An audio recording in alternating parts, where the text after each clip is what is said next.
না হলে কিন্তু রাস্তায় ফেলে ধরে দেবো। কি? ওই শান্তির ছেলেগুলো তোমাকে রাস্তায় ধরে এইসব বলেছে? তা নয় তো কি লেওড়া, আমি তোকে মিথ্যে কথা বলছি নাকি? বাড়া রাস্তাঘাটে কেউ আর অপমান করতে ছাড়লো না। দাঁড়াও, ওই চোদনাগুলো খুব বার বেড়েছে, ওদের সেটা আমরা ভাঙছি। আমরা মানে আবার কারা? কেন? আমাদের বাচ্চা ক্লাবের ছেলেপেলেরা। হ্যাঁ সেটা আমি খুব ভালো করেই জানি, তোর একার দ্বারা আর কোনো কিছুরই মুরদ নেই। বাড়া কিছু হলেই সেই ক্লাবের ছেলেপেলে লেওড়া ধরে থাকিস।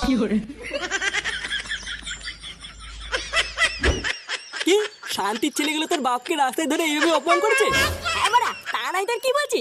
চুদির ভাইগুলোর বিশাল সাহস হয়ে গেছে, এবার ওদের সেটা তো ভাঙবই।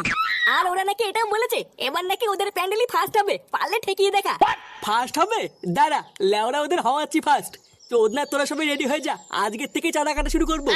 ওদের বাল ওদের থেকেও বেশি কালেকশন করে ওদের দেখিয়ে দিতে হবে যে কাদের ঠাকুর ভালো হয়। কি বলছি কি পল্টুদা, আজকের থেকে চাঁদা কাটবে? হ্যাঁ আজকের থেকে চাঁদা কাটবো। ওদের আগে গিয়ে সব বাড়ির থেকে চাঁদা তুলে নিতে হবে, তারপরে দেখবো ওরা কিভাবে পুজো করে। কিন্তু পল্টু, ওরা তো গ্রামের প্রতিটা বাড়িতে ভয় দেখিয়ে রেখেছে, কেউ কি আর আমাদের চাঁদা নেবে? লেওরা দেবে না মানে? চোদনাগুলো দেবে আর বাবা